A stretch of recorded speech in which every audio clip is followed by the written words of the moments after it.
23 अगस्त को चांद के दक्षिणी ध्रुव पर कदम रखने के 10 दिन बाद ही चंद्रयान-3 का सफर अब थम गया है।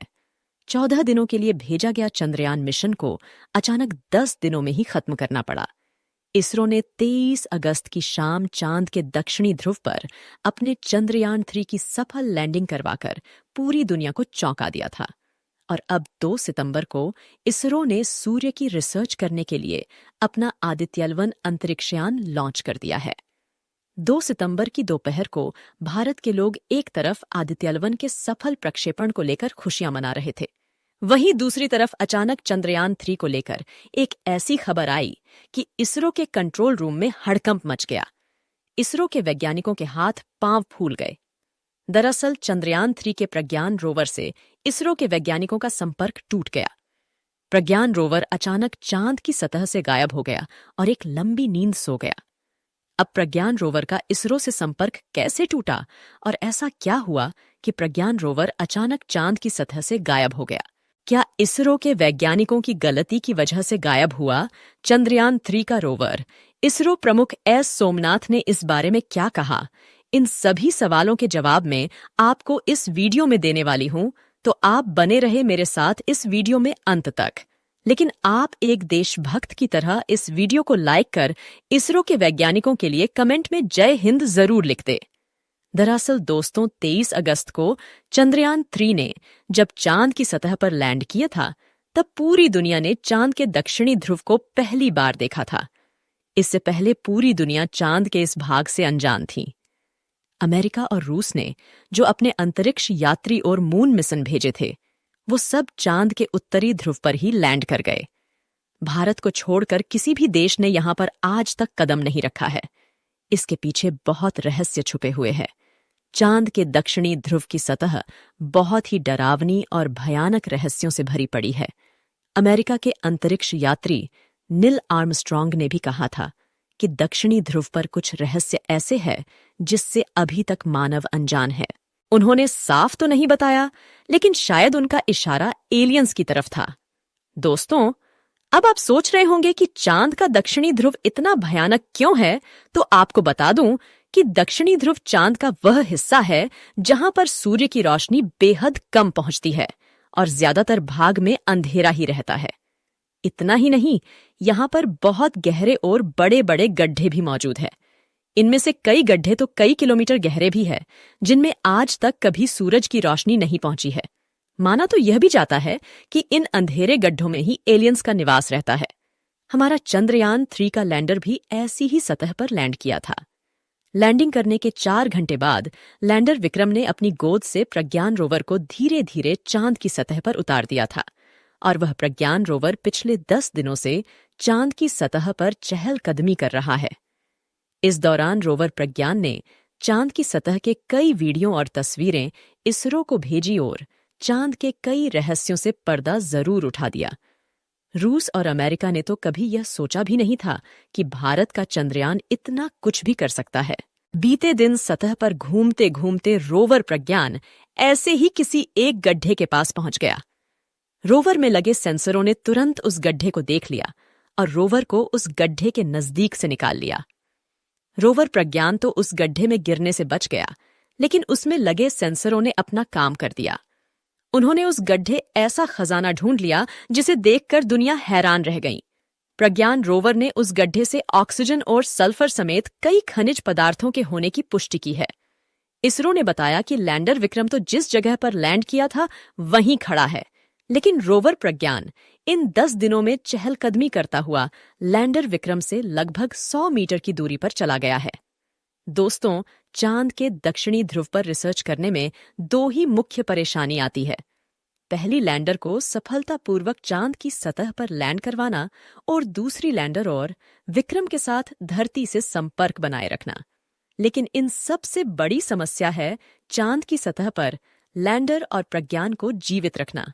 दरअसल लैंडर और प्रज्ञान रोवर सोलर एनर्जी से चलते हैं। इन दोनों में ही सोलर प्लेट लगी हुई है, जिससे सूरज की किरणों से एनर्जी लेकर इनके उपकरण काम करना प्रारंभ करते हैं। लेकिन चांद पर सूरज की रोशनी हमेशा नहीं रहती है, और न ही धरती की तरह 24 घंटे के दिन रात होते हैं। चांद पर धरती के 14 दिनों के बराबर एक दिन होता है और इतनी ही बड़ी रातें। लेकिन चांद पर जब दिन रहता है तो तापमान 230 डिग्री सेल्सियस तक होता है और रात जब होती है तो तापमान -200 डिग्री सेल्सियस तक चला जाता है। चांद पर 23 अगस्त के दिन सूर्य उदय हुआ था और वह धरती के 14 दिनों के बराबर लगातार चांद के दक्षिणी ध्रुव पर चमकता रहेगा। इसी वजह से चंद्रयान के लैंडर को 23 अगस्त को ही लैंड करवाया गया था कि सूर्य की किरणों से लैंडर और प्रज्ञान को एनर्जी मिलती रहे और वो लगातार अपना काम करते रहे।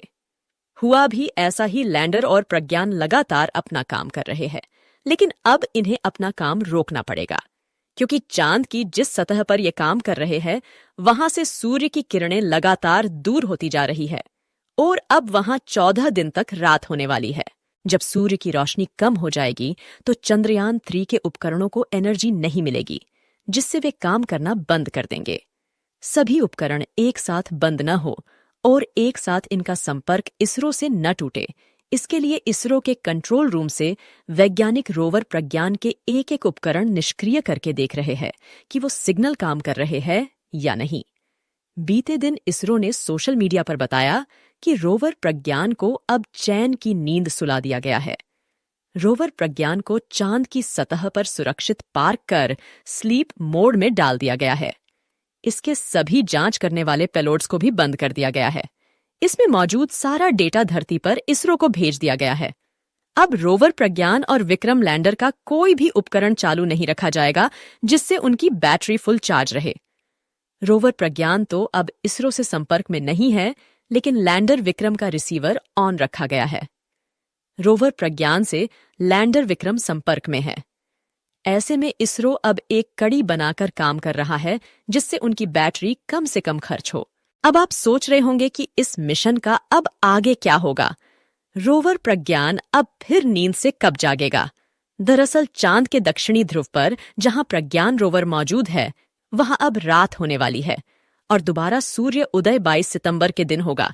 इतने दिनों तक यहां अंधेरा ही रहेगा और भयंकर ठंड भी पड़ेगी। फिलहाल प्रज्ञान रोवर को लैंडर विक्रम से 100 मीटर दूर सुरक्षित पार्क करके निष्क्रिय किया गया है। इस समय प्रज्ञान रोवर की बैटरी फुल चार्ज है। इसके साथ ही रोवर प्रज्ञान के सोलर पैनल को इस तरह से सेट किया गया है कि जब 22 सितंबर को चांद के दक्षिणी ध्रुव पर फिर से सूर्य की रोशनी पड़े तो यह उसको फिर से ग्रहण कर सके और एक बार फिर रोवर प्रज्ञान की नींद खुल सके।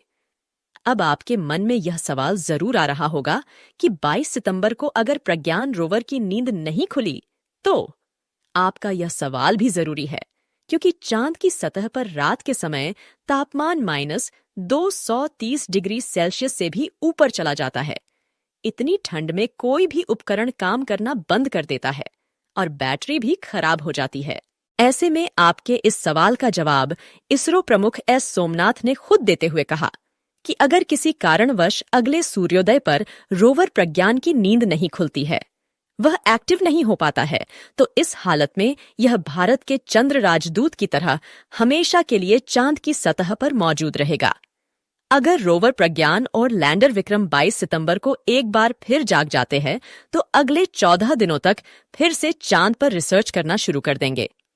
दोस्तों, आपकी दुआओं के बल पर ही चंद्रयान 3 ने 23 अगस्त को चांद की सतह पर सफल लैंडिंग की थी। अब एक बार फिर आप कमेंट बॉक्स में प्रार्थना करें कि जब चांद की सतह पर 22 सितंबर को सूर्य की रोशनी पड़े तो हमारा चंद्रयान 3 नींद से जाग जाए और फिर से काम करने लग जाए। इसरो के वैज्ञानिकों की मेहनत के लिए जय हिंद लिखना न भूलें। अभी तक अगर आपने इस वीडियो को लाइक नहीं किया है तो लाइक जरूर कर दे और यह जानकारी अपने दोस्तों के साथ भी शेयर कर दे। आज के इस वीडियो में बस इतना ही। मिलते हैं जल्द ही अगले नॉलेजेबल और चंद्रयान 3 के नए अपडेट के साथ। तब तक के लिए आप इस चैनल को सब्सक्राइब कर बेल आइकन को भी दबा दे। वीडियो को अंत तक देखने के लिए आपका बहुत बहुत धन्यवाद। जय हिंद, जय इसरो।